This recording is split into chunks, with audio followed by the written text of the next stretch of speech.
Hello viewers, M story চ্যানেলের পক্ষ থেকে আমি অঙ্কিতা।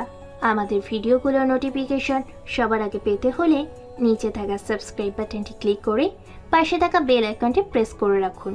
আর আমাদের ভিডিওগুলোতে লাইক, শেয়ার আর কমেন্ট করতে মোটেও ভুলবেন না।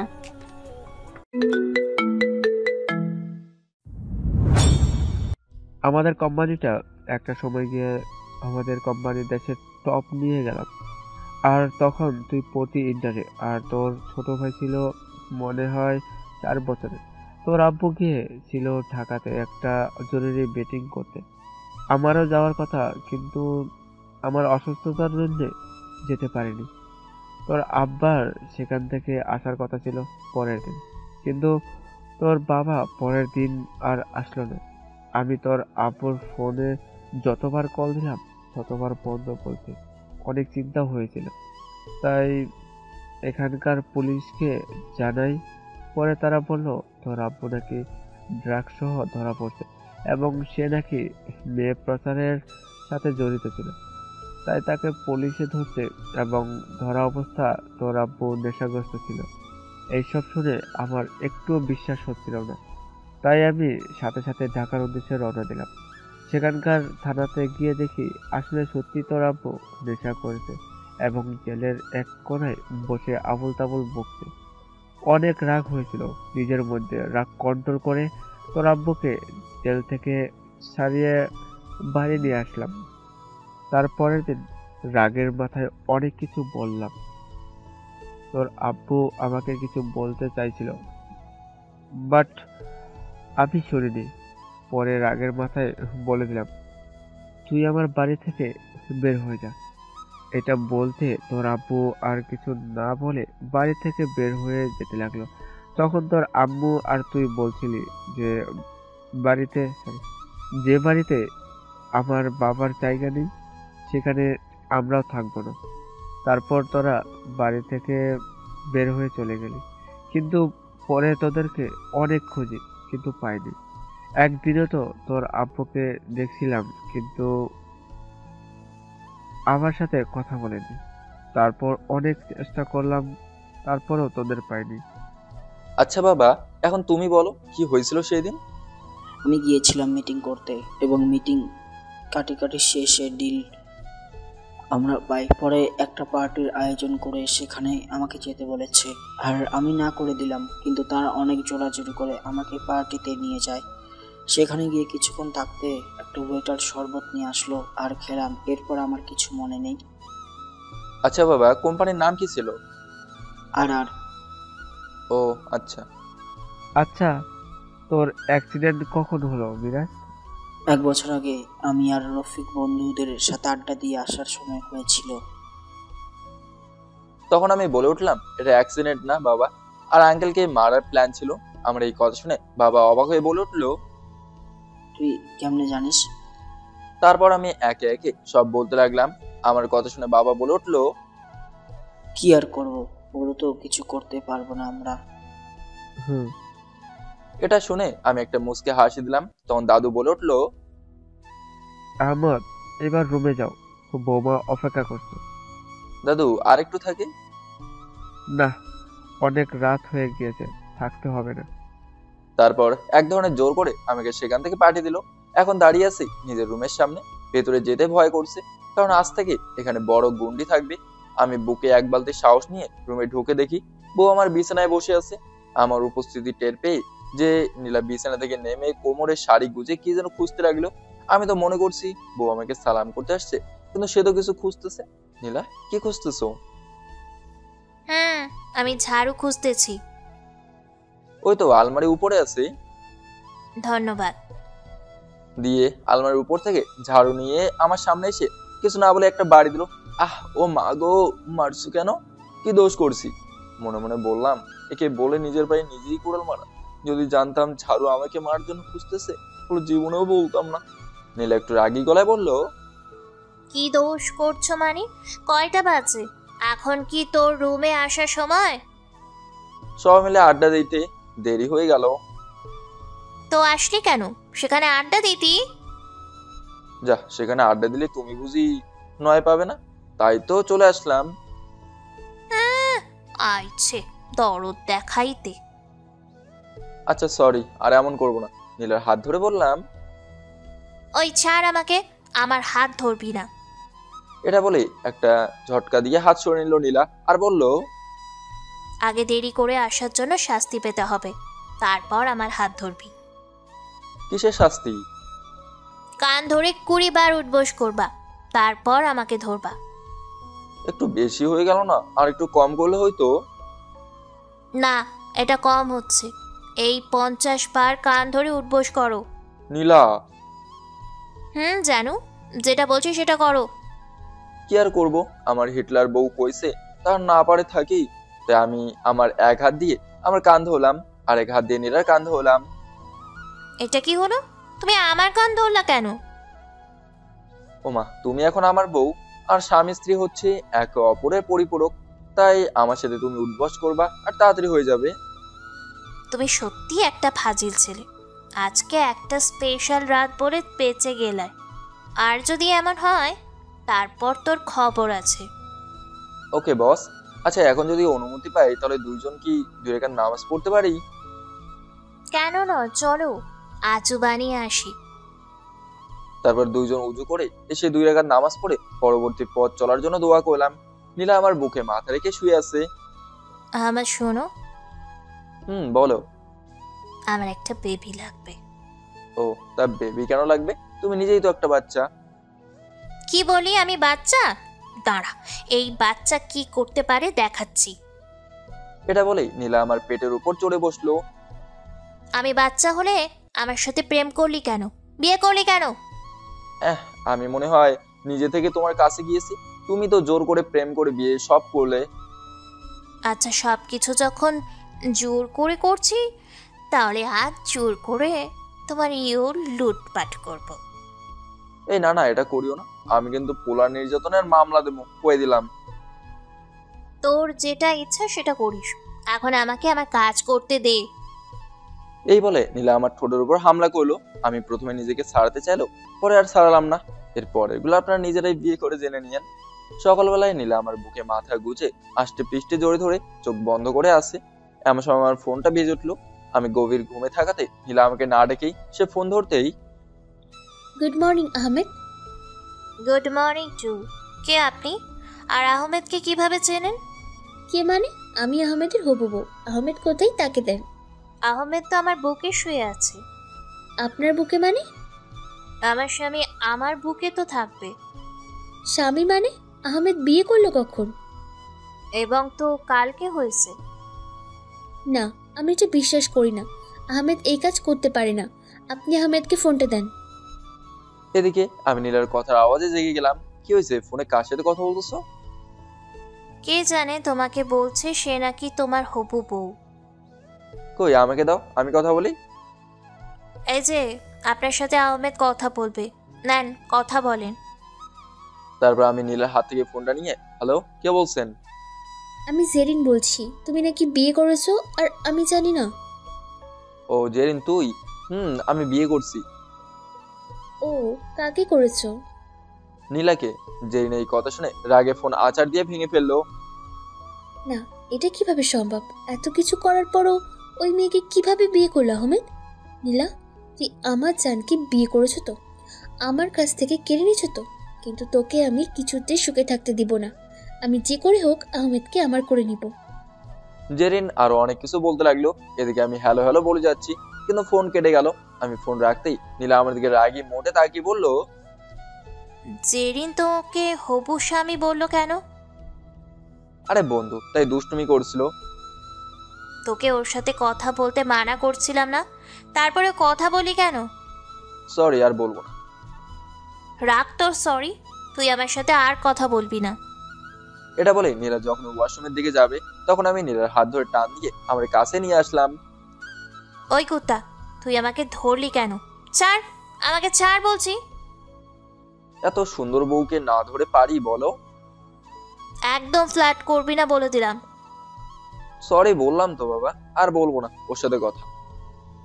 কথা না, তুই ওর সাথে পাশেও যাবি না। আচ্ছা যাও, যাবো না, কিন্তু কেন সেটা বলবা? জেরিন তোমাকে পছন্দ করে সেটা তোমাকে অফিসে অপমান করার পরে রিজাইন দেওয়ার সময় বলে গেল। ও আচ্ছা, এই ব্যাপার। আচ্ছা যাও, আর বলবো না। ধন্যবাদ আমার কিউট জামাই। আচ্ছা এখন ছাড়ো, ফ্রেশ হতে হবে। না ছাড়বো না, ধরছি যখন। একদম শয়তানি করবো না বলে দিলাম। দেরি হচ্ছে, খাবার বানাতে হবে তো, ছাড়ো। এটা বললে তো হবে না, কাছে যখন পেয়েছি রাতের প্রতিশোধ নিব, এটা বলে নীলার ঠোঁট আলতো করে একটা আমার দখলে নিয়ে নিলাম। তখনই দরজা ধাক্কা দিয়ে ছোট ভাই বলল, ভাইয়া আর কত ঘুমাবে? ভাবি উঠো, সকাল হয়ে গিয়েছে, মুখ খাবার খেতে ডাকছে। নিহালের ডাক শুনে নীলাকে ছেড়ে দিতেই এই পোলার জন্য শান্তি মতো থাকতে পারবো না।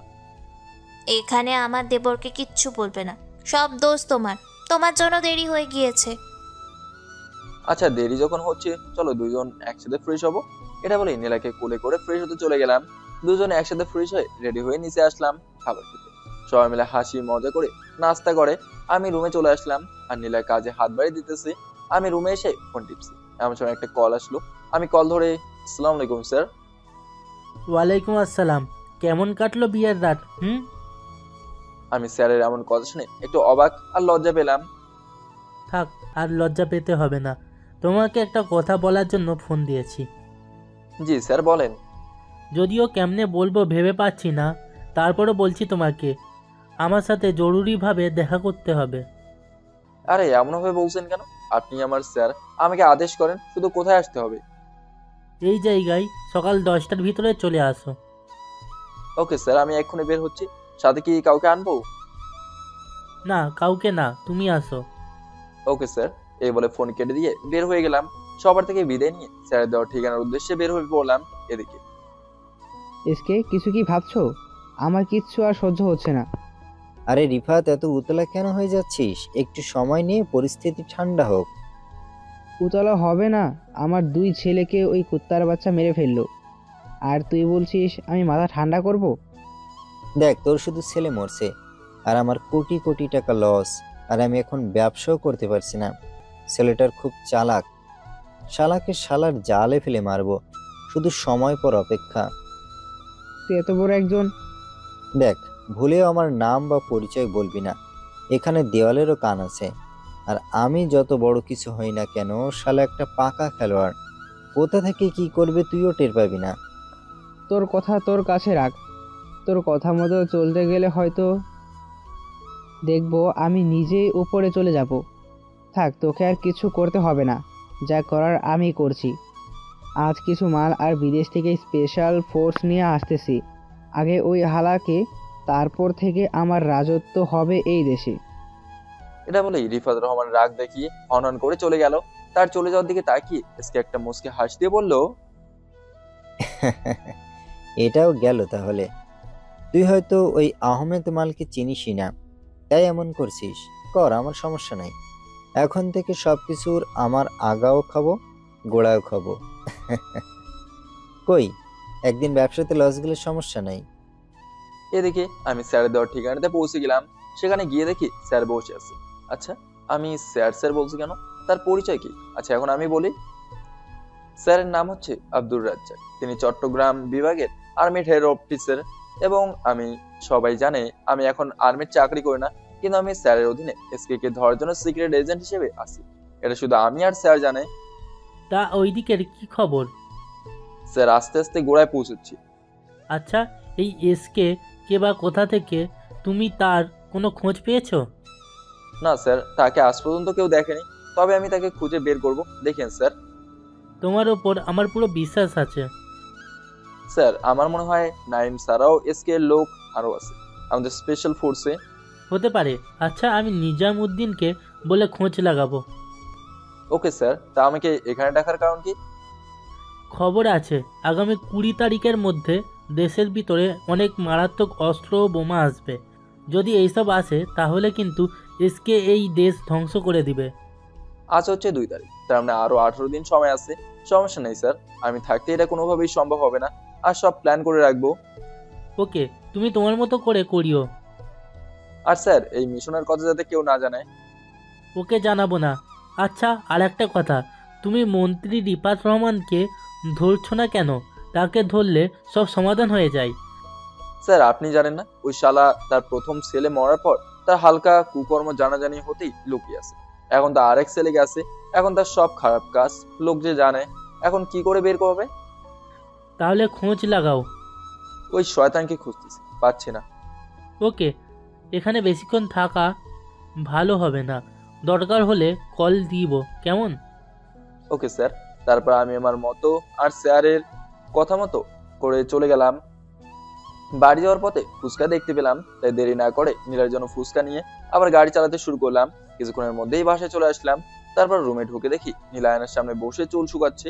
আমি আর দেরি না করে নীলাকে পেছন থেকে জড়িয়ে ধরে তার চুলে মুখ ডুবিয়ে দিলাম। কি সুগন্ধ, কি এক অজানা নেশা কাজ করছে। এদিকে আমার ছোঁয়া পেতেই নীলার শরীরে যেন কারেন্ট বয়ে গেল। এই কি করছো কি? আমি আমার বউয়ের সাথে যেটা ইচ্ছে সেটা করবো, তাতে তোমার কি? তার স্বামী মশাই, আমি যে তোমার বউ, এটা কি তোমার মাত্র মনে হলো? না মাত্র কেন মনে হবে? তাহলে আমাকে না বলে কোথায় চলে গিয়েছো? একটা কাজ ছিল সেখানে। আচ্ছা, আমার না চকলেট খেতে মন চাইছে। তা আমাকে কেন বলছো? আসার সময় নিয়ে আসলে তো হতো। সেটা দিয়ে তোমার কাছে আছে? একদম আজে বাজে চিন্তা মাথায় আনবে না বলে দিলাম। যাও ফ্রেশ হয়ে আসো, একটু পর খাবার খেতে হয় ডাকবো। আচ্ছা যাবো, একটা ইয়ে দিয়ে দাও না। আমার বউ। মার খাবা নাকি যাইবা? দেখ তোমার কাছে আর আসমুই, আমি দেখামো মজা। এটা বলে ফ্রেশ হতে চলে গেলাম। আর নীলা আমার যাওয়ার দিকে তাকিয়ে মুচকে একটা হাসি দিয়ে বললো, পাগল একটা, আমিও দেখব তুমি আমার উপর কতক্ষণ রাগ করে থাকতে পারো। এটা বলেই বিছানার দিকে তাকাতে নীলা দেখতে পেলো পলিথিনে কিছু একটা আছে। তাই নীলা বিছানার সামনে গিয়ে পলিথিন খুলে দেখে সেখানে ফুচকা। পাগলটা আমার জন্য ফুচকা আনলো আর আমি নাকি তাকে রাগিয়ে দিলাম। থাক, আহমেদ ফ্রেশ হয়ে আসুক, দেখা যাবে নি। এদিকে আমি ফ্রেশ হয়ে রুমে এসে দেখি নীলা নেই, মনে হয় নিচে গিয়েছে। আমি রেডি হয়ে খাবার খেতে গেলাম। সবাই দেখি খাবার টেবিলে বসে আছে। আরে তোমরা বসে আছো কেন? খাবার খাও। আমরা তোর জন্য বসে আছি, আয় খেতে বস। তারপর সবাই মিলে একসাথে বসে খাবার খেতে লাগলাম। খাবারের স্বাদ আলাদা, কিন্তু অনেক সুস্বাদু হয়েছে। আমি আর কিছু না ভেবে খাবার খাওয়া শেষ করে তারপর বললাম, আম্মু আজকের খাবারে কেমন জানি অন্যরকম লাগছে। লাগবে না, আজ আমার বৌমা বানিয়েছে খাবার। তাই তো বলি, আজকের খাবার তেমন মজা হলো না কেন? এটা বলে নীলার দিকে তাকাতে দেখি নীলা আমার দিকে রাগি চোখে তাকিয়ে আছে। মিথ্যা কেন বলছো ভাইয়া? খাবার তো অনেক মজা হয়েছে। তোদের কাছে ভালো লাগলো, আমার কাছে ভালো লাগেনি। তোর যাতে আমার নাত বইয়ের রান্না ভালো লাগেনি, তাহলে আজ থেকে বাইরে খাবি। নীলামা, আজ থেকে বাড়িতে আমাদের খাবার বন্ধ। যাক বাবা, চেয়েছিলাম মজা করতে, পেয়ে গেলাম শাস্তি। দাদু তুমি ঠিক বলছো। আরে দাদু এমন করে বলছো কেন? আমি তো মজা করছিলাম। আমার কথা শুনে দাদুর কিছু বলতে যাবে তার আগেই দাদুর ফোনটা বেজে উঠলো। দাদু ফোন ধরে বলল, হ্যালো মামুন, ফোন দিলা যে, কিছু কি হয়েছে? মামুন হচ্ছে আমাদের ম্যানেজার। না স্যার, তেমন কিছু না। আসলে 2টা বাজে একটা মিটিং আছে, তাই আমি করব নাকি আপনি? আমাকে আর কষ্ট করতে হবে না, আমার নাতি যাবে। ওকে স্যার, তাহলে আমি ফাইল গুছিয়ে রাখছি। কর। দাদু কি হয়েছে? তোকে অফিসে যেতে হবে, 2টার দিকে মিটিং হবে। ও আচ্ছা, যাবনি। দেখ, আমাদের এখন সাবধানে কাজ করতে হবে, কারণ কোম্পানি এখন অনেক লসে আছে। দাদু তুমি চিন্তা করো না, আমি সব সামলে নেব। এটা বলেই খাবার টেবিল থেকে উঠে আমি আমার রুমে চলে গেলাম। রুমে এসে বিছানায় শুয়ে ফোনে কিছু কাজ করছি। হঠাৎ নিলে আমার গায়ের উপর উঠে আমার ফোন হাত থেকে নিয়ে একপাশে রেখে দিল। এটা কি হলো? এমন করছেন কেন? আমার বর, আমি যা ইচ্ছে তাই করব, তাতে তোর কি? আমার উপর থেকে নামেন। না, নামবো না। আগে বল, আমার রান্না মজা হয়নি এটা কেন বললি? আমার মুখ, আমি যা ইচ্ছে তাই বলবো। এখন আমার উপর থেকে নাম। ও মা গো, আমার জামাইয়ের এত রাগ কোথা থেকে আসে গো? আমার গাল টানে দিয়ে। আমি আপনাকে বলতে বাধ্য নই, এখন আপনি আমার উপর থেকে নামেন তো, আমার ভালো লাগছে না। ও আচ্ছা, এটা আগে বলবে না? তোমার ভালো লাগছে না, দাঁড়াও, তোমার ভালো লাগার ঔষধ আমার কাছে আছে, আমি দিচ্ছি। নীলা এটা বলেই আমার ঠোঁট তার দখলে নিয়ে নিল। 5 মিনিট পর ছাড়তেই দুইজন হাঁপাতে লাগলাম। আর একটু হলো তো চলেই যেতাম। কোথায়? উপরে। তারপর নীলা আমার বুকে ছোট বাচ্চাদের মতো মাথা রেখে বলল, আমেদ, তুমি আমাকে কখনো ছেড়ে যাবে না তো? আরে পাগলি, এমন করে বলছো কেন? আমি কোথায় যাবো?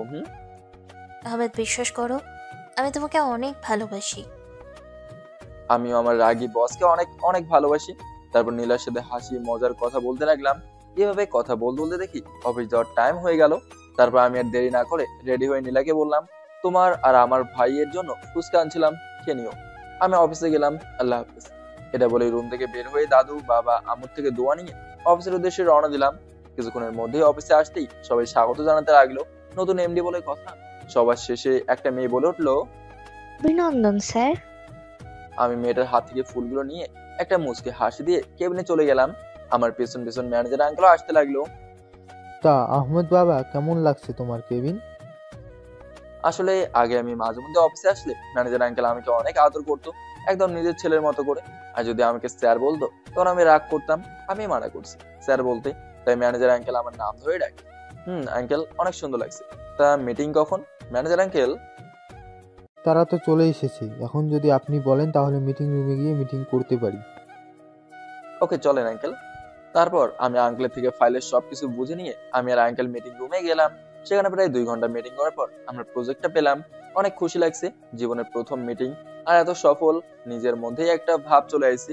মিটিং শেষ করে নিজের কেবিনে বসে পিয়ন চাচাকে বললাম, এই মেয়েকে আমার কেবিনে আসতে বলে। আমার কথা শুনে পিয়ন চাচা আচ্ছা বাবা বলে চলে গেল। একটু পর দরজার সামনে কেউ বলে উঠলো, আসবো স্যার? আসেন মিস জেরিন। তারপর জেরিন আমার কেবিনে ঢুকে বলল, স্যার, আমাকে কেন ডাকলেন? দেখো, আমরা বন্ধু, সো আমাদের মধ্যে স্যার ট্যার এগুলো চলবে না। তার চাকরি করতে ভালো লাগছে? ভালো লাগবে না কেন? আমার বন্ধুর অফিস বলে কথা, কিন্তু তুই এটা ঠিক করিসনি। কি? বিয়ে করেছিস আর আমাকে বললি না? দেখো, আমি বিয়ে করছি, এটা আমি নিজেও জানতাম না। আমাকে জোর করে বিয়ে করছি নীলা। আরে, তুই করে নিলি? কারণ আমিও ভালোবাসি, তাই। আমার মুখে এমন কথা শুনে জেরিন মুখ কালো করে বলল, আচ্ছা তুই থাক, আমার অনেক কাজ আছে, সইগুলো করতে হবে। ওকে যা। এটা বলতে জেরিন চলে গেল। আর আমি অফিসের কিছু কাজ দেখতে লাগলাম। অনেক কিছু দেখে অনেক কিছুই বুঝলাম এবং নিশ্চিত হওয়ার জন্য রানাকে কল দিলাম। হ্যালো রানা, এর একটু খোঁজ নাও তো। ওকে ভাই, কালকের মধ্যে পেয়ে যাবেন। তারপর ফোন কেটে একটা স্বস্তির নিঃশ্বাস ফেলে বসতেই নীলা ফোন দিল। কি বলবা বলো? বাড়িতে কখন আসবা? দেরি হবে, অনেক রাত হতে পারে। ও আচ্ছা, সাবধানে কাজ করো। আর ভুলেও অফিসের কোনো মেয়ের সাথে কথা বলবা না, তা না হলে বুঝতে পারছো। মরানে আমি বুঝতে পারছি, কারোর সাথে বলবো না, হয়েছে? হয়েছে। বাই, আল্লাহ হাফেজ। রাতে সাবধানে আসিও, কেমন? ওকে পাগলি। তারপর ফোন কেটে আবার কাজ করতে লাগলাম। অফিস শেষ করে রাতে বাড়ি ফেরার পথে আমার ফোনটা বেজে উঠলো। তাকে দেখি নিজামুদ্দিন স্যারের ফোন। Hello sir. আহমেদ শুন, একটু পর রিফাত রহমান এই জায়গায় একটা ড্রাগসের ডিল করবে। আমি খবর পেয়েছি, এই সুযোগ তাকে ধরার। ওকে স্যার, চিন্তা করেন না, আমি সামনে নেবো। তারপর আমি গাড়ি ঘুরিয়ে স্যারের দেওয়ার ঠিকানায় চলে গেলাম। সেখানে গিয়ে দেখি একটা পরিত্যক্ত গোডাউন। তারপর ভেতরে গিয়ে দেখি কেউ নেই, কিন্তু স্যার যে বললো এখানে বড় একটা ডিল করা হবে, তাই আমি স্যারকে কল দিলাম। হ্যালো স্যার, এখানে তো কিছু দেখছি না। তাহলে আমাকে একজন ইনফর্ম করলো ওইখানে হবে। তাহলে স্যার আমি কি চলে আসবো? ওকে, তাহলে চলে যাও। এটা বলে আমি ফোন কেটে দিয়ে যাওয়ার জন্য হাঁটা ধরতেই আমাকে পিছন থেকে মাথায় কেউ বাড়ি মারলো। সাথে সাথেই মুখ থুবড়ে পড়ে গেলাম। মাথায় বাড়ি দিতেই আমার মাথা ঘুরতে লাগলো। চোখের সামনে ভেসে উঠতেছে মা, বাবার, ভাই, নীলার চেহারা। অনেক ইচ্ছে ছিল পরিবারের সাথে সময় কাটাবো, ছোট ভাইয়ের সাথে দুষ্টুমি করবো, নীলার সাথে দুষ্টু মিষ্টি ঝগড়া করবো। হয়তো ওর ইচ্ছেগুলো পূরণ হবে না। অনেক কষ্ট হচ্ছে নীলার জন্য। আর এটা আমার এমন কথা শুনে কি করবে? পাড়াটা তো আমাকে অনেক ভালোবাসে, আর কি হবে? তাদের সাথে আর দেখাও হবে না। চোখের মাঝে কান্নার ছাপ, অন্ধকার ছেয়ে যাচ্ছে চোখে। মনে হচ্ছে চোখগুলো বুঝি এই বন্ধ হয়ে যাবে। তারপরে আমি অনেক কষ্টে নিজের ডান হাতটা মুখের ভিতরে নিয়ে কামড়ে ধরলাম। এতে শরীরে একটু শক্তি আসলো। তারপর কাঁপা কাঁপা হাতে ভর দিয়ে মাটি থেকে উঠে পিছনে ঘুরে ঝাপসা চোখে যাকে দেখলাম, তাকে এইভাবে এই জায়গাতে দেখবো আমি ভাবতে পারিনি। আমি কাঁপা কাঁপা গলায় বললাম, তো তুমি এখানে? আর কিছু বলতে যাব তার আগে আমাকে আরেক বাড়ি দিতেই আমি পুরো জ্ঞান হারালাম। আচ্ছা, কার আনুমানিক সঠিক তা দেখতে চাই, কি হতে পারে লোকটা? এইদিকে আমাকে অজ্ঞান অবস্থায় চেয়ারের সাথে বেঁধে ফেললো, তারপর আমাকে ধরে ফেলছে। এই কথাটা রিফাত এবং এসকে কে কল দিয়ে বলে দিল এবং তারা এই কথা শুনে আসতে লাগলো। কিছুক্ষণ পরে রিফাত ও এসকে একসাথে গোডাউনের ভেতরে ঢুকতেই, আরে দোস্ত, কি অবস্থা? অনেক দিন পরে সবাই একসাথে হলাম। রিফাত দোস্ত, তো তোর ছেলে প্রতিশোধ কিভাবে নিবি এর থেকে? দিলে দিলে কষ্ট দিয়ে মারবো আমি শালাকে। আমার একটা ছেলেকেও বাঁচিয়ে রাখলো না শালা। আজকে ওর শেষ দিন। এসব কি বলছিস তুই? ওকে মারবি কেন? ওকে মারবি না তোরা? পাগল হয়েছিস তুই? ওকে মারবো না কেন? ওই শালা আমার 2 ছেলেকে মেরে ফেলেছে, আর আমি ওকে ছেড়ে দেব? তুই ভাবলি কি করে? দেখ, তোর ছেলেরা মরে গিয়েছে, এটাকে মেরে তাদের আনতে পারবি না। কিন্তু বদলা তো নিতে পারবো, তাই না? বদলার থেকে বেশি কিছু নিতে পারবি বেটা? মানে কি বলতে চাইছিস তুই? তাহলে শোন। এই বলে এসকে তাদের প্ল্যান শোনালো। আরে মামা, তুই এটা প্ল্যান শোনালি? এই বুদ্ধি আমার মাথায় আগে আসলে তো আমি আরো আগেই কাম করে দিতাম। এত বছর যা করতে চেয়েছিলাম সেটা আজ হবে। না, আমি মানবো না। আমি ওই শালাকে মারবো। দোস্ত, একটু বোঝার চেষ্টা কর। ছেলে তো গেছে, আর এই প্ল্যান মতে কাজ করলে এমনিতে শালা তিলে তিলে মরবে। এটা শুনে রিফাত রহমান কিছু একটা চিন্তা করে বলল, আচ্ছা ঠিক আছে, তাহলে তাই কর, কিন্তু আমি ওই শালাকে আগে মারবো। আচ্ছা ঠিক আছে, তাহলে আমি আমার কাজ করি, কেমন? এই বলে এসকে কাকে যেন কল দিল। রাত বাজে এখন 1টা। আমার এখনো খোঁজ নেই। আম্মু নীলা কান্না করতে করতে শেষ। নীলার বাবা মা সাথে সাথেই আমাদের বাড়ি চলে আসছে, আর নীলা, মা, আমার আম্মু আর নীলাকে সান্ত্বনা দিতেছে। বাবা দাদু অনেক জায়গায় ফোন করে খোঁজ নিয়ে দেখলো এবং আমাদের আগের বাসায়ও গেল, কিন্তু আমাকে পেলো না। বাবা, আর দেরি করিয়ে না, পুলিশকে জানানোর দরকার। তুই ঠিক বলছিস। এটা বলেই দাদু ফোন বের করে যখন পুলিশকে কল দেবে তার আগেই আননোন নাম্বার থেকে কল আসলো। দাদু হয়তো ভাবছে আমি কল দিয়েছি। দাদু তাড়াতাড়ি কল রিসিভ করে বলতে লাগলো, হ্যালো দাদু ভাই, তুমি কোথায়? বাসায় কখন আসবা? সবাই তোমার জন্য চিন্তা করছে। আরে আশরাফ চৌধুরী, এত উতলা হচ্ছেন কেন? নাতির জন্য? একটু আসতে দেরি করছে, তাই বলে এত উতলা হতে হবে নাকি? কে আপনি? আমি কে সেটা জেনে তোমার কাজ নেই। তুমি তোমার নাতিকে বাঁচাতে চাইলে এই ঠিকানাতে বাপ ছেলে মিলে চলে আসো, আর সাথে রফিক চৌধুরীকে আনতে ভুলবেন না কিন্তু। কিন্তু কোনো পুলিশ প্রশাসন যেন না আসে, মনে রাখবা কিন্তু। আর যদি চালাকি করার চেষ্টা করিস তাহলে এই এসকে কি জিনিস তা হাড়ে হাড়ে বুঝাও। এটা বলেই ফোন কেটে গেল। হ্যালো বলে আর কিছু বলতে যাবে তার আগে ফোন কেটে গেল।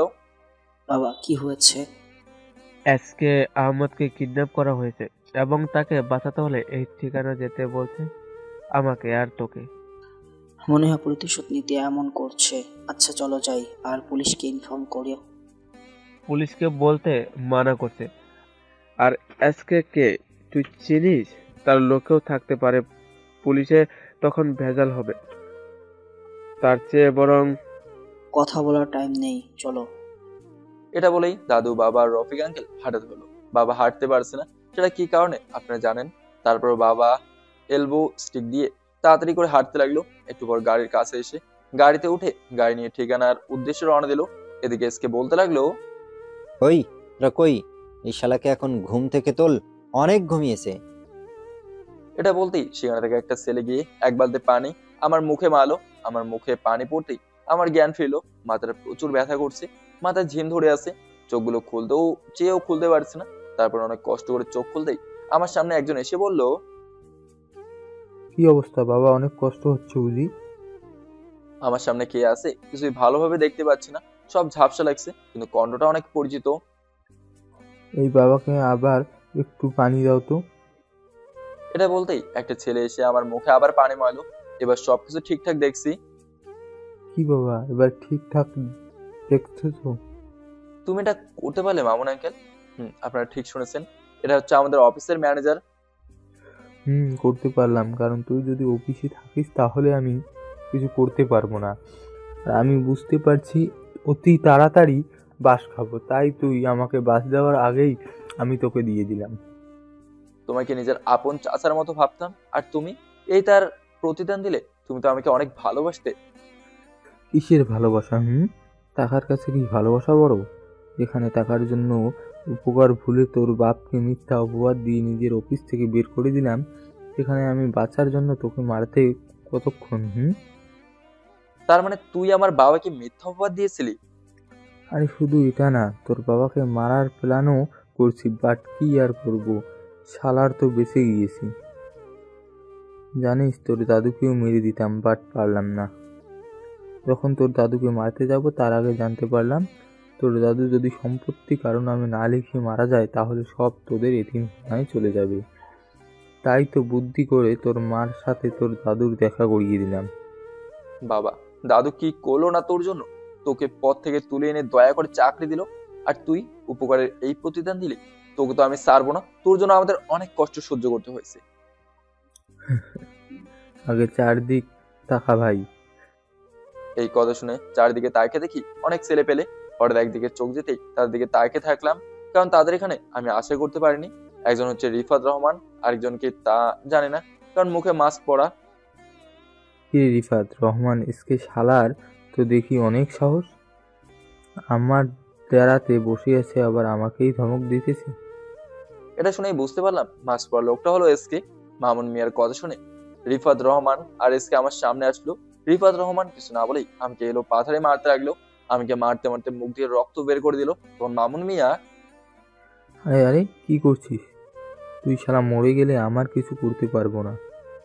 তাদের এই কথা শুনে আমি মুখের ভেতরে জমে থাকা রক্তগুলো ফেলে মামুন, রিফাত, এসকে, আমাকে এখনো সময় আছে, মেরে ফেল, তা না হলে নিজেরা পালানোর টাইম পাবে না। দেখিস শালার মৃত্যুর দরজার সামনে, অথচ আমাদের ধমক দিয়ে যাচ্ছে। এসকে তুই যদি না বলতে তাহলে এই শালাকে এখানে পুঁতে দিতাম। রিফাত, যেটা ভাবছিস সেটা কর, তা না হলে এটা বলার সুযোগ পাবে না। এটা বলতেই রিফাত রহমান রেগে তার কোমরে থাকা বন্দুকটা বের করে আমার কপালে ধরে বলল, তাহলে তাই হবে। এরা বলে যখনই গুলি করতে যাবে তখন এসকে রিফাতকে ধরে বলল, দেখ রিফাত, এটা কিন্তু ঠিক করছিস না। তুই ওর কপাল থেকে বন্দুক নামা বলছি। ওর যদি কিছু হয় তাহলে আমি কি করতে পারি সেটা তুই ভালো করে জানিস। সেটাই তো, তোর জন্য পারছি না। কে বলেছে তোর মেয়েকে এই আপদকে ভালোবাসতে? আজ তোর মেয়ের জন্য পারছি না। তা তোর গুণধর মেয়ে কই দেখছি না যে? আসতেছে। আর ওর যে এমন হাল করছিস, এটা যদি জেরিন দেখে তাহলে কি করবে বুঝতে পারছিস? আরে তখন কিছু একটা বোঝানো যাবে। আমি জেরিনের কথা শুনে অবাক হয়ে গেলাম। এসকে এর মেয়ে জেরিন, আর আমি জানলাম না। কি করে জানবো? জেরিন তো কখনো তার পরিবারের সাথে আমাকে দেখা করায়নি। কি জামাই, অবাক হচ্ছ? অবাক হওয়ার কথা। জেরিন আমার মেয়ে, বুঝলা? সেই কলেজ লাইফ থেকে তাকে পাঠিয়েছি তোমার উপর নজর রাখতে, তোমার পরিবারের খবরাখবর দিতে, কিন্তু আমার মেয়ে কি তোমাকে ভালোবেসে ফেলছে, তাই তোমাকে কিছু করতে পারছে না। তা না হলে আমি এতক্ষণে তোমাকে উপরে পাঠিয়ে দিতাম। আমার আশেপাশে এত শত্রু ছিল আমি বুঝতে পারিনি। আচ্ছা, সব তো জানলাম, এবার আপনার চেহারাটা একটু দেখি। কুল কুল কুল, সময় হলে সব জানবা, এখন একটু অপেক্ষা করো। আমি মনে মনে বলছি, শালা অপেক্ষা তো করছি তোর মুখ দেখার জন্য, তা না হলে এতক্ষণ সব আমার হাতেই থাকতো। তোকে যদি না দেখি আর মারামারির ভিতরে যদি তুই পালিয়ে যাস, এতক্ষণ সহ্য করছি, তা না হলে। এদিকে রিফাত, তুই এখনো বন্দুক নামালি না কেন? নামা বন্দুক। এটা বলতেই যখন রিফাত আমার মাথা থেকে বন্দুক নামাবে তখন কোথা থেকে দাদু বলে উঠলো, না না, আমার না থেকে তোমরা কিছু করিও না, এই তো আমরা চলে এসেছি। এটা বলতেই কিছু লোক দাদু, বাবা, আঙ্কেলকে ধরে ফেললো। আমি দাদু, বাবা, আঙ্কেলকে দেখে বললাম, বাবা তোমরা কেন এখানে এসেছো? রিফাত, মামুন তাদের বাড়ি যেতে দে, তোদের যা করা আমার সাথে কর। সবাই যেতে দিবে তার আগে আমাদের কাজটা করে নেই। দেখ, এর পরিণাম কিন্তু ভালো হবে না। ভালো হবে নাকি খারাপ সেটা আমি দেখাবো, তোকে ভাবতে হবে না। এই তোরা ওই তিনজনকে বেঁধে ফেল। মামুন, তুই এটা কি করছিস? আশরাফ চৌধুরী, কি করছি দেখছো না? এতদিন দুধ কলা দিয়ে কালসা পুষেছিলে বাবা। আরে এতদিন কোনো শুরু থেকে আমার তোরা পুষেছিলি, এখন আর অভিনয় করতে পারবো না। এই রিফাত, কাজ শুরু কর। মামুনের কথা শুনে রিফাত রহমান আমার মাথায় বন্দুক ধরলো। এই মামুন, এটা কি করছিস? ওর মাথায় বন্দুক ধরছিস কেন? নামিয়ে ফেলবো তার আগে এই কাগজে সাইন করে ফেলো, কেমন? দাদু সাইন করিও না বলছি, এতে আমার যা হয়ে যায় হোক না কেন। এসকে চেয়ারে বসতে বলতে লাগলো, আশরাফ চৌধুরীর নাতির কথা শুনলে কিন্তু নাতিকে হারাবে। তুমি এত কিছু ভাবছো কেন? সাইন করে দাও, সম্পত্তির চেয়ে আমাদের ছেলে বড়। বাবা তুমিও না দাদু, এটা করিও না। এদিকে দাদু কি করবে বুঝতে পারছে না, কোন দিকে যাবে সে। আশরাফ চৌধুরী, তোমার কাছে 3 সেকেন্ড সময় আছে, এর মধ্যে যা করার করে দাও। 1 2 যখন 3 বলতে যাব তার আগে দাদু বলে উঠলো, না, আমি সাইন করে দিতেছি, দাঁড়াও। এটা বলতেই মামুন পেপার দাদুর দিকে বাড়ি দিল, আর দাদু আমার দিকে তাকিয়ে কান্না করতে করতে সাইন করে দিল। এইবার তো আমার নাতিকে ছেড়ে দাও। এত তাড়া কিসের? এখনো তো আমার সব হিসাব বাকি। মিস্টার রফিক চৌধুরী আর মিরাজ চৌধুরী কি বলল? মানে তুই কি বলতে চাস? সেটার হিসেব তোর বাবা আর তোর শ্বশুরের সাথে, বুঝলি? আচ্ছা সেটা না হয় হিসাব করবি, আগে তোর চেহারাটা একটু দেখি। আচ্ছা, এত যখন আমার মুখ দেখতে চেয়েছিস তো দেখিস আবার আমাকে দেখে হার্ট অ্যাটাক করে যেন না ফেলিস। পরে আবার আমার মেয়েকে বোঝানো কঠিন হয়ে যাবে। আরে দেখা তো একবার, তোকে শুধু একবার দেখিনি, তারপর আমি দেখাবো কত ধানে কত চাল। তাহলে এই দেখ আমার মুখ। এটা বলেই এসকে তার মাস্ক খুলে ফেললো। মাস্ক খুলতেই আমি যাকে দেখলাম তাকে দেখে আমি বিশ্বাস করতে পারছি না, এই মানুষটি এত বড় সন্ত্রাসী। নিজাম স্যার আপনি? আমি শাহরিয়ার খান নিজাম। তোকে আর কিছু বলতে পারবো না, এখন তোর বাবার সাথে আমার হিসেব। এই বলে আমার বাবার সামনে যেতে লাগলো। এদিকে আমি একটা মুচকে হাসি দিয়ে বললাম, যেটার জন্য এতক্ষণ ধৈর্য ধরলাম সেটা অপেক্ষা শেষ। Boys take position. Yes sir. Okay, আমি বলার সাথে সাথে কাজ শুরু করে দেবে। তোর জন্য আমার বাবা তিলে তিলে জেলে পচে মরছে, আর তোকে কিভাবে ছেড়ে দি বল? এই বাটা ভাঙছে না, সমস্যা নাই, আরেকটা আছে তো, ওইটা না হয় যাবে। দেখ তোর বাবা তোর কাজের ফল পেয়েছে এখানে। আরে রাখ তোর ফলমূল, আগে আমার কাজ করি। এটা বলে বাবা ভালো পায়ে গোড়ালি বরাবর বন্দুক ধরলো, আর সাথে সাথে বন্দুকে আওয়াজ হতে আমার আব্বু আহ করে চিৎকার দিল। আর বাবার চিৎকার শুনে আমার কলিজা মোচড় দিয়ে উঠলো। আমি এটা দেখে কিছু করতে যাব তার আগে এসকে বলে উঠলো, আরে আরে মিরাজ চৌধুরী, হুদাই চিৎকার দিলা কেন? আমি তো তোমাকে কিছু করিনি। এসকের কথা শুনে বাবার চোখ খুলে দেখে, সত্যি তো, আমার তো কিছুই হয়নি। আর এই কথা শুনে আমার কলিজা যেন পানি আসলো। আরে তোমাকে কি করে মারতে পারি বিআই সাহেব? আমার মেয়ের একমাত্র বহু শ্বশুর, তোমাকে কি করে মারতে পারি বলো? কিন্তু এই রফিক চৌধুরীকে ছাড়বো না, তোকে মরতে হবে, তবে আমার মেয়ের বিয়ে খেয়ে। আর এদিকে আমার সহ্য হচ্ছে না, ইচ্ছে করছে এক্ষুনি সবাইকে শেষ করে দিই। কিন্তু যখন এসকে তার মেয়ের কথা বললো তখন ভাবলাম 14 গোষ্ঠীর সবাইকে একসাথে ধরবো। আর আমি এইসব ভাবতে ভাবতেই কেউ একজন বাইরে থেকে ভেতরে আসতে আসতে বললো, সরি গাইস, আসতে একটু দেরি হয়ে গেল। আরে মা, তুই এসেছিস? এতক্ষণ লাগে তোর? কি করব বাবা, এই দেখো কাজে আসতে চাইছিল না, তাই বাড়ি থেকে আনতে একটু দেরি হয়ে গিয়েছে। ও আচ্ছা, তাহলে শুভ কাজে দেরি করতে নেই, তাড়াতাড়ি বিয়েটা সেরে ফেল, অনেক রাত হয়েছে। তুমি ঠিক বলছো, তার আগে আমার জানোর কাছে একটু যাই। এটা বলে যে আমার কাছে এসে, ইস, আমার জানো ব্যথা পাচ্ছে বুঝি, তোমাকে এরা অনেক মারছে তাই না? সমস্যা নেই, সব পুষিয়ে দিবনি বিয়ের পর, কেমন? জেরিন তো নিজের বন্ধু ভাবতেও লজ্জা করছি, তুই এতটা নিস। আমি যদি আগে জানতাম তাহলে তোর সাথে বন্ধুত্ব করতাম না কখনো। ওরে আমার বাবুটার কি রাগ, বলছি বাবু তুমি আমাকে বন্ধু ভাবতে হবে না, বউ ভাবলে হবে, বুঝতে পারলে? কিসের বউ? তোকে কেন আমি বউ বলতে যাব? আমার বউ আছে, বুঝতে পারছিস? কিসের বউ মানে? এই তো এক্ষুনি তোমার সাথে আমার বিয়ে হবে, বুঝতে পারলা? তোকে আর বিয়ে? তুই ভাবলি কি করে আমি তোকে বিয়ে করব? আমার বউ আছে, আর সে হচ্ছে নীলা, তাকে ছাড়া আর বিয়ে করবো না, মরে গেল না, বুঝতে পারলি?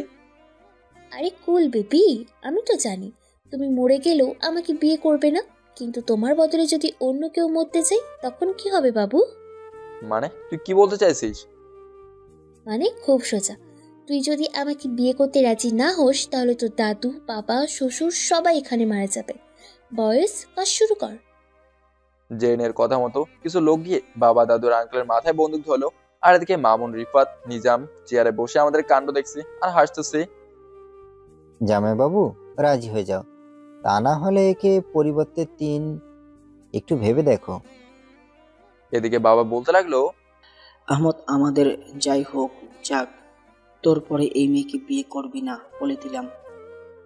আহমদ, যাই হয়ে যাক। দেখ, তোর কাছে বেশি সময় নেই।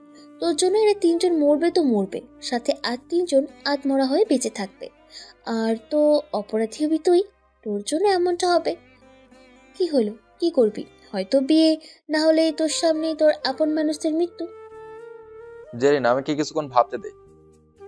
ওকে জানো, তুই 5 মিনিট ভাব, আর আমি তোর জন্য খাবার নিয়ে আসি। মনে হচ্ছে কিচ্ছু খাসনি সন্ধ্যা থেকে। এটা বলেই জেরিন কোথায় যেন গেল, আর আমি কিছুক্ষণ চারদিকে ভালো করে তাকালাম আর কিছু একটা ভাবলাম। ভাবতে ভাবতে জেরিন খাবার নিয়ে চলে আসলো। তা কি ভাবলে বাবু? অনেক কিছু ভাবলাম। তাহলে কি সিদ্ধান্ত নিলে? সিদ্ধান্ত নিলাম যে তোদের কি করব, জেলে নাকি উপরে। মানে কি? আমি জেরিনের কথায় কিছু না বলে মুচকে হাসি দিলাম। আমার এমন মুচকে হাসি দেখে নিজাম মানেসকে দাঁড়িয়ে গেল, কারণ সে বুঝতে পারছে এখানে কিছু একটা হতে যাচ্ছে। নিজাম দাঁড়িয়ে চুপি চুপি পালিয়ে যেতে গেলে আমি বললাম, কি স্যার, মেয়ে কি বিপদে রেখে পালিয়ে যাচ্ছেন কেন? বিপদে পাগল টাগল হয়ে গেলি নাকি? তুই এখন আমাদের আন্ডারে, বুঝতে পারছিস? পাগল আমি না রে, পাগল তো তোরা। কে কার আন্ডারে দেখতে চাস, তাই না? তাহলে দেখ জেরিন। এটা বলেই শুট বলতেই আমার বাবা, দাদু আর আঙ্কেলকে বন্দুক ধরা লোক 3 জন মাটিতে পড়ে গেল। এটা দেখে রিফাত, মামুন, জেরিন অবাক হলেও নিজামুদ্দিন অবাক হলো না, কারণ তারা ভালো করেই জানে এইগুলো আমি কিভাবে করছি। তার তখনই মামুন আমার মাথায় গুলি ধরলো। দেখ ভাই, তুই আমার গুরুজন, তাই বলছি মরতে না চাইলে আমার মাথা থেকে বন্দুক সরিয়ে ফেল। কিন্তু আমার কথা শুনে বলতে লাগলো, মরবে দেখে যাবে, ওই কোন কুত্তার বাচ্চা লুকিয়ে লুকিয়ে মারতেছিস, দম থাকলে সামনে আয়, তা না হলে এই শালার মাথায় সব গুলি পড়ে দেবো। এটা বলতে দেরি, কিন্তু মামুনের মাথায় গুলি লাগতে দেরি হলো না। সাথে সাথেই মামুন আঙ্কেল নিচে পড়ে গেল আর মাথা দিয়ে রক্ত বের হতে লাগলো। আর এটা দেখে রিফাত, নিজাম ভয় পেয়ে গেল, আর জেরিন তো ভয়ে তার বাবাকে গিয়ে জড়িত হলো। কি জন্য ভাই, শুধু শুধু মরতে গেলি, বুঝলাম না। এখন বোঝ মজা। এদিকে তাদের ভাড়া করা গুন্ডারা বুঝতে পারছে না কোথা থেকে গুলি করছে, তাই সেখানে থাকা সব ছেলে এলো পাথারে গুলি ছুটতে লাগলো। আর আমি এটা দেখে করে হাসতে লাগলাম।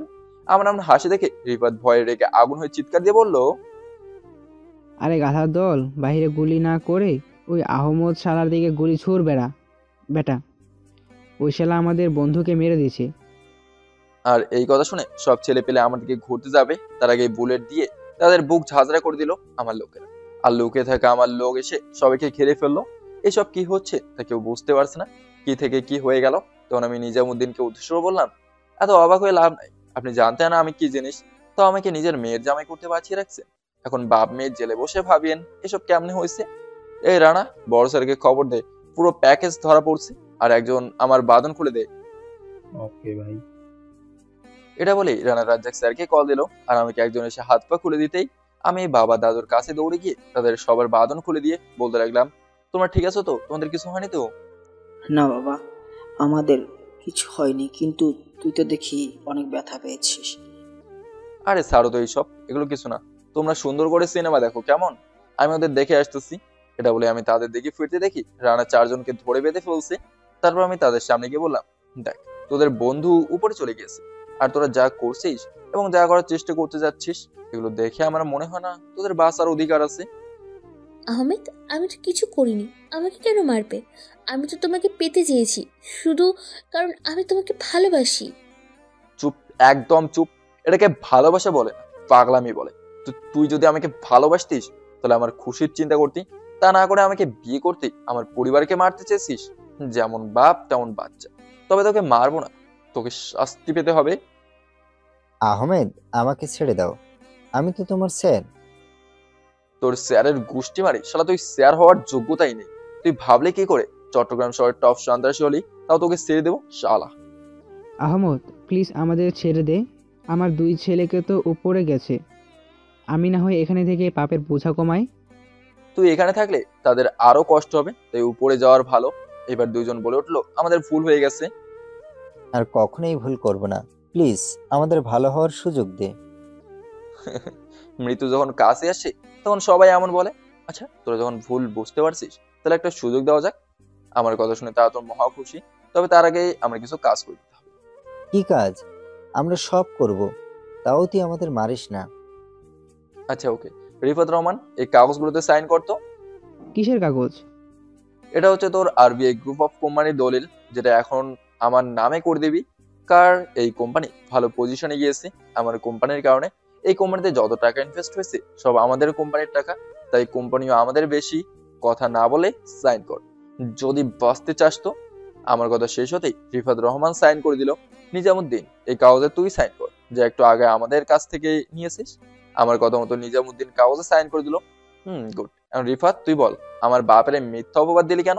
তারপর রিফাত বলতে শুরু করলো। প্রথমত আমি নিজাম, রফিক আর তোর আব্বু এর বন্ধু। আমাদের আলাদা আলাদা বিজনেস আছে, কিন্তু তোদের কোম্পানি সবার আগে বড় হয়ে গেছে, তাই মামুনকে তোদের কোম্পানি পাঠালাম যাতে তোদের কোম্পানি ডাউনলোড হতে থাকে, কিন্তু তোর বাবার জন্য পারলাম না, তাই যে কোনো কিছু করে তোর বাবাকে সামনে থেকে সরিয়ে দিলাম। ভাই তোদের আর কিছু বলতে হবে না, এখন সময় হয়ে গেছে উপরে যাওয়া। এটা বলে রিফাত রহমানের মাথায় বন্দুক ধরলাম। দেখ আহমদ, তো চুপ, একটা কথাও বলবি না তুই। তোকে বাঁচিয়ে রাখলে মোড়ে জনগণের কাছে আমি অপরাধী হয়ে যাবো রে, যেন আমি হতে চাই না। গুড বাই, ছেলেদের সাথে ভালো থাকিস। এটা বলে গুলি করে দিলাম। সাথে সাথে মন্ত্রী রিফাত রহমান মরে গেল। তারপর রানাকে বললাম, রানা এই মেয়েকে এখান থেকে নিয়ে যা। ওকে ভাই। তারপর আমার কথা শুনে রানা জেরিনকে নিয়ে চলে যেতে লাগলো। এদিকে আমি এবার ধরলাম নিজামুদ্দিনকে। কি স্যার, কি ভাবছেন? ভাবছি তুই এইসব মার খাওয়ার আগেও করতে পারতি, কিন্তু এত কিছুর পর করলি কেন? আমার অবাক লাগে ভাবতে তুই এত বড় মাফি হলে কেমনে, আবার আর্মি অফিসার। বুঝতে পারলাম না কোন কোটা দিয়ে আর্মি অফিসার হলি রে ভাই। টাকার কোটায়। হতে পারে, এটা তো বাংলাদেশ সম্ভব। যাই হোক, তোর ভাবনাটা ক্লিয়ার করে দি। প্রথমত তুই যে এসকে এর লোক এটা আমাদের ধারণা ছিল, বাট এসকে হবেই এটা জানি না। দ্বিতীয়ত আমি শুরু থেকেই সব করতে পারতাম, কিন্তু তোকে ধরতে এবং তোর মুখ দেখার জন্য কিচ্ছু করিনি। সব শেষে 14 গোষ্ঠীর আসার পর আমরা কাজ শুরু করলাম। তাহলে এখন আমার কাজও শুরু করি, কেমন? এটা বলে নিজামুদ্দিনের মাথায় বন্দুক ধরে যখন গুলি করতে যাব তখনই জেরিন রানাকে ধাক্কা দিয়ে তার কোমরে থাকা গুলি বের করে আমাকে শুট করে দিল।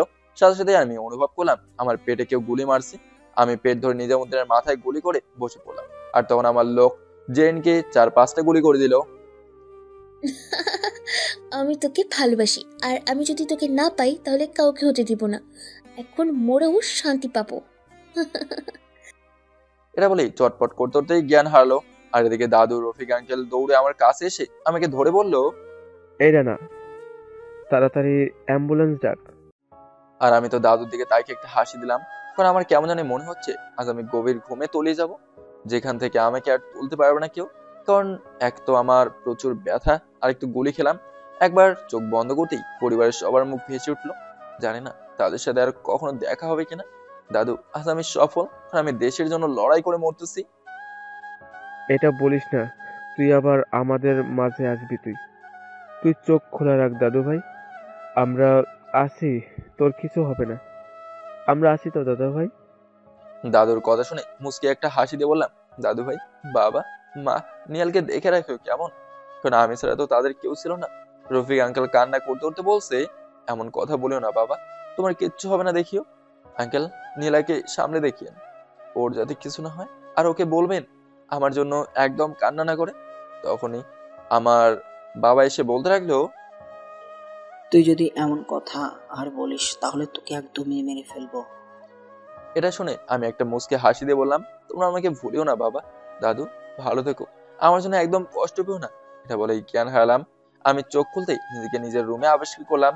তার মানে আমি মরিনি, বেঁচে আছি তাহলে। তখনই অনুভব করলাম আমার ডান হাত ভারী হয়ে আছে। তাই ডান হাতের দিকে তাকাতে দেখি নীলা বসে আমার হাত মাথা রেখে ঘুমিয়ে আছে। দেখলাম মেয়েটা শুকিয়ে গিয়েছে, মনে হয় ঠিক মতো খায় না, ঠিক মতো ঘুমায় না। চোখের নিচে কালো দাগ পড়ে গেছে, আগের মতো চেহারার উজ্জ্বল ভাবটা নেই। নীলার দিকে তাকিয়ে এসব ভাবছি, তখন দেখলাম নীলা নড়াচড়া করছে। তা আমি ঘুমের ভান ধরলাম। এদিকে নীলার ঘুম ভাঙতেই আমার দিকে এক দৃষ্টিতে তাকিয়ে আছে আর বলছে, এই আহমেদ, আর কত ঘুমাবা? এইবার তো ওঠো, আজ 3 দিন ধরে তোমার সাথে কথা বলতে পারছি না।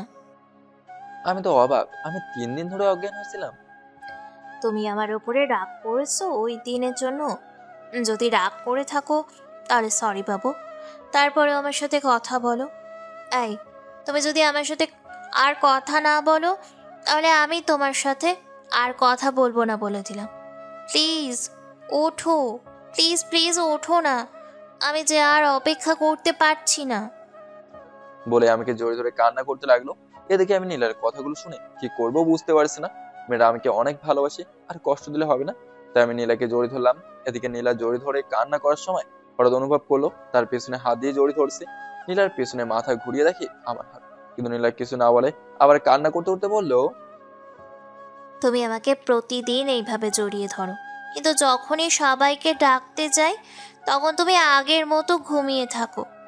তুমি একদম পচা, আমার কথা শোনো না, তুমি আমাকে একটুও ভালোবাসো না, তুমি পচা আহমেদ, তুমি পচা। তখন আমি বলে উঠলাম, কে বলছে আমি পচা? কি আবার তু? নীলা আর কিছু না বলেই চারিদিকে তাইকে বললো, কে বললো এই কথাটা? কে এখানে? আমি তো তোমার জামাই বলছি। এটা বলতেই নীলা আমার দিকে ঘুরে দেখে। আমি চোখ খুলে তার দিকে তাকিয়ে আছি। নীলা আমার চোখ খোলা দেখে কিছুক্ষণ এক ধ্যানে তাকিয়ে আছি, আর আমি তাকিয়ে আছি নীলার শুকিয়ে যাওয়া মায়াবী চেহারার দিকে। এভাবে কতক্ষণ তাকিয়ে আছি তা বলতে পারবো না। হঠাৎ করে নীলা আমার গালে মুখে চুম্বন করতে লাগলো। তার এমন কাজ দেখে আমি কি বলবো খুঁজে পাচ্ছি না।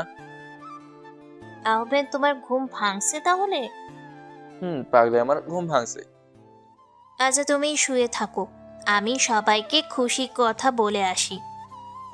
এটা বলে নীলা দৌড়ে রুমের বাইরে চলে গেল। পাগলি একটা, আমি অনেক ভাগ্যবান, আমি নীলার মতো একটা জীবন সঙ্গী পেয়েছি। আল্লাহ, তোমার কাছে অনেক অনেক শুকরিয়া। এসব ভাবতে ভাবতে দেখি মা, বাবা, দাদু, আমার শ্বশুর শাশুড়ি সবাই হাজির। মা আমার কাছে এসে মাথায় হাত বুলাতে বুলাতে বলল, বাবা তোর জ্ঞান ফিরলো তাহলে? মা। ডাক্তার বলছিল 4 দিনের মধ্যে যদি তোর জ্ঞান না ফিরে তাহলে তুই কোমায় চলে যাবি। জানিস তোর জন্য আমরা কত কান্নাকাটি করছি, আল্লাহর কাছে সব সময় দোয়া করতাম তোকে যেন সুস্থ করে দেয়। দেখো, আল্লাহ আমাকে সুস্থ করে দিছে। আমি আর তোকে ওই চাকরি করতে দিব না। একবার ছেলেকে হারাতে বসেছিলাম, আর না, আমাদের কি কম আছে যে তোকে ওই চাকরি করতে হবে? না, তারপরও দেশের জন্য কাজ করতে ভালো লাগে, নিজের মধ্যে একটা অন্যরকম আত্মবিশ্বাস জাগে। তুই যেটা বলিস না কেন, আমি তোকে আর ওই কাজ করতে দিব না। তুমি কেন? আমরা কেউ ওকে আর এই কাজ করতে দেব না। আচ্ছা ঠিক আছে, আমি আর করবো না। এখন খুশি? খুশি। জানো বাবা, আমার প্রায় ধরে নিছি তুমি কোমায় চলে যাবা, কিন্তু নীলা তার বিশ্বাস ছিল তোমার নাকি জ্ঞান ফিরবে। দেখো আমার মেয়েটার দিকে তাকিয়ে দেখো, তোমার সেবা করে কিন্তু সে ঠিক মতো খাওয়ায় না, সারাদিন তোমার রুমে বসে কান্না করতো। এটা শুনে নীলার দিকে তাকাতে দেখি নীলার নিচের দিকে তাকিয়ে আছে। তা আমাকে হাসপাতাল থেকে কখন আনলে? কাল রাতে আনছি, কারণ ডাক্তার বলছে তুই পুরো সুস্থ, কিন্তু মাথার চোট পাওয়ার জন্য কোমায় চলে যাওয়ার সম্ভাবনা ছিল। আর ডাক্তার তো বলে দিছে কাল রাতে তুই নাকি ঘুমন চলে গেছিস। এটা শুনে নীলা ডাক্তারকে কত কিছু না বললো। ও, তা জেরিন কি মারা গেছে নাকি বেঁচে আছে? এই কথা বলতেই নীলা বলে উঠলো, ওই কুত্তা, এখনো ভালো হোসনি, তার আগে ওই ডাইনির খোঁজ নেওয়া শুরু করে দিয়েছিস? সে তোকে মারতে চেয়েছে গাধা, তারপরেও কেন ওর প্রতি তোর এত টান? আরে তুমি এমন রাগ করছো কেন? আমি তো বলছি মারা গেছে নাকি বেঁচে আছে। তা বেঁচে থাকলে বুঝি বিয়ে করতে? আর তুই এটা ভাবলি কি করে সে বেঁচে যাবে আর আমি তাকে বাঁচতে দিব? তোর সাহস কত আমার কলিজাকে মেরে নাকি বেঁচে যাবে? এদিকে নীলের এমন রাগী ভাবে কথা বলা দেখে আস্তে করে চলে গেল। তখন আমি তার হাত ধরে টান দিয়ে নিজের কাছে নিয়ে আসলাম। বাবা, এত রাগ আমার বউয়ের! রাখবো না তো কি? তুমি খালি আমার সামনে ওই মেয়ের নাম নাও কেন বুঝি না। তোমাকে রাগাতে, আসলে তোমার রাগী মুখটা দেখতে আমার অনেক ভালো লাগে। এমন রাগাতে দেখবা একদিন হারিয়ে যাব, তখন কাকে রাগাবা? এই কথা শুনে নীলের মাথায় আলতো করে থাপ্পড় দিয়ে বললাম, এই পাগলি, আমাকে রেখে কোথায় যাবে? আমাকে ছেড়ে যাওয়ার কথা বললে ঠ্যাং ভেঙে রেখে দেবো। ও মা, তাই বুঝি? আচ্ছা, অনেক ক্ষুধা লাগছে, যাও আমার জন্য কিছু খাবার নিয়ে আসো, আমি ফ্রেশ হয়ে আসি কেমন? উপস, আমি ভুলে গেছি, তোমার যে ক্ষুধা লাগছে। এটা বলে আমার উপর থেকে উঠতে গিয়ে উঠলো না। কি হলো, আবার যাচ্ছ না যে? যাবো ঠিক আছে, কিন্তু তার আগে আমার এতদিনের পাওনা বাকি আছে, সেগুলো দাও। পাওনা মানে? পাওনা মানে এতদিন যে ইয়েগুলো দাওনি সেইগুলো আর কি। আরে সেগুলো পরে, এখন যাও তো দেখি। আচ্ছা পরে কি? একটা নিব, সেটা দাও। না পর। নীলার বলতে গিয়ে না, আর তার আগেই আমার ঠোঁট দখল করে নিল। হঠাৎ করে তখনই দরজার সামনে থেকে নিহাল বলে উঠলো, আমি কিছু দেখি নাই। এই কথা শুনতেই তাড়াতাড়ি করে নীলাকে ছেড়ে দিলাম আর নীলা দৌড়ে নিচে চলে গেল। ওই নিহালের বাচ্চা, তুই এখানে কি? ওই সময় ওয়াশরুমে থাকার কারণে তোমাকে দেখতে আসতে পারিনি, কিন্তু এখন এসে আমি কিন্তু কিছুই দেখিনি। খালা, ভেতরে ঢোকার আগে নক করবে না? নিজে দরজা বন্ধ করবে না, আর আমি আসলেই দোষ। আচ্ছা ছাড়া এসব, এখন কেমন আছো? ভালো, তুই কেমন আছিস? এতদিন ভালো ছিলাম, মনে হয় এখন আর ভালো থাকবো না। হারামজাদা, আমার কি অঘটন ঘটাইছিস? না না, কিছু না। আচ্ছা তুই থাক, আমি ফ্রেশ হয়ে আসি। আমি আর থেকে কি করব, আমি এখন যাই। এটা বলে নিহাল চলে গেল।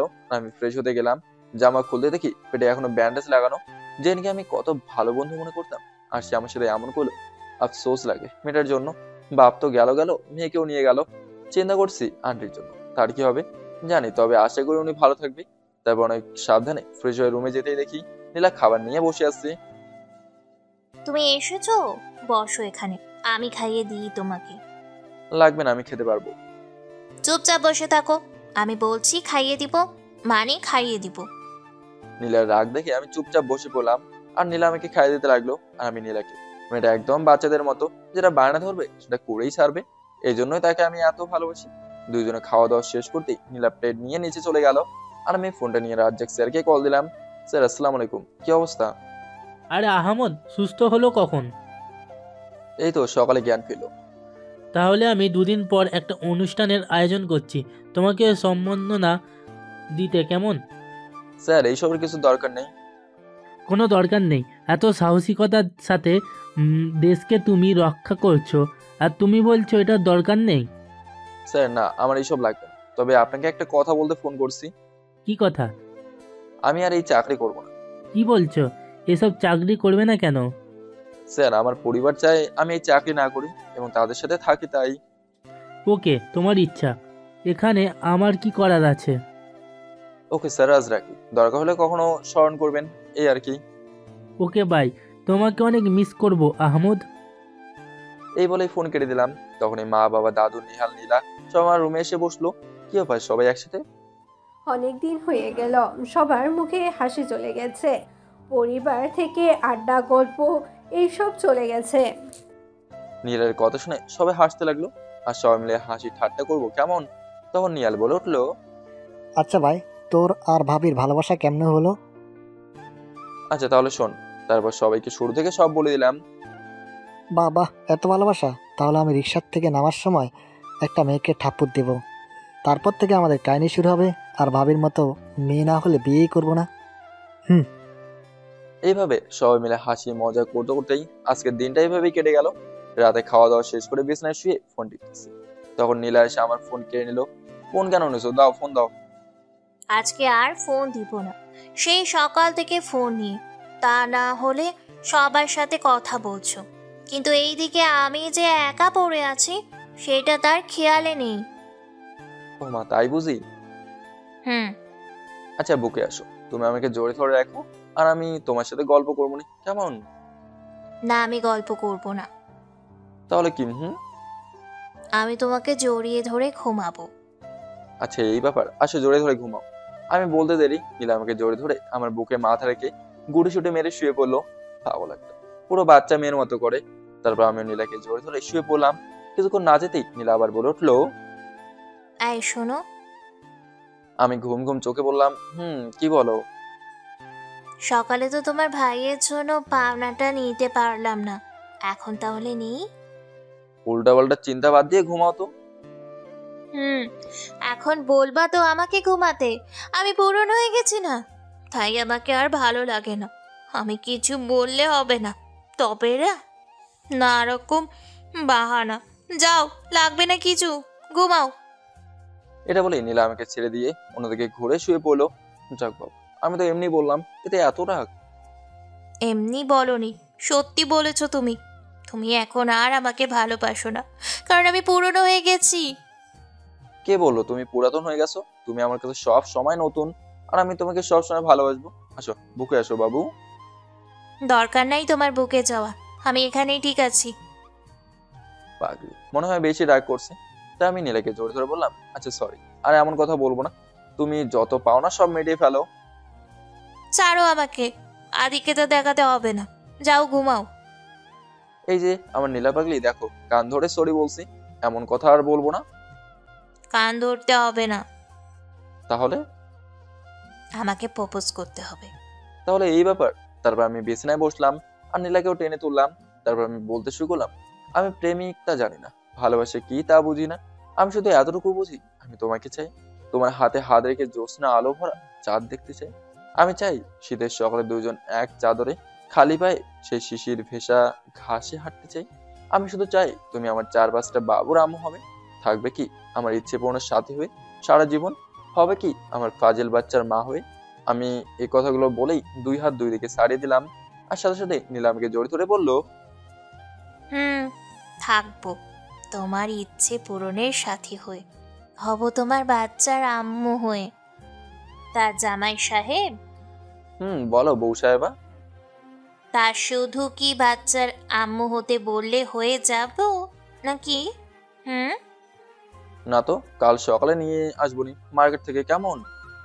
গাধা আনরোম্যান্টিক আবুল একটা, তোর দ্বারা কিচ্ছু হবে না, যা করার আমাকেই করতে হবে। এটা বলেই নীলা আমার ঠোঁটের উপর ঝাঁপে পড়লো। বাকিটা ইতিহাসের শেষ পৃষ্ঠা পাবেন, কেমন? এভাবেই আমাদের রাগ, অভিমান, হাসি কান্নার মাঝেই সুন্দর করে জীবনটা যেন চলে যায়, তার জন্য দোয়া করবেন, কেমন? আল্লাহ হাফেজ। সবাই ভালো থাকবেন, সুস্থ থাকবেন। গল্পটা কেমন হয়েছে কমেন্ট করে জানাবেন। আর হ্যাঁ, সবাই সাবস্ক্রাইব করতে ভুলবেন না।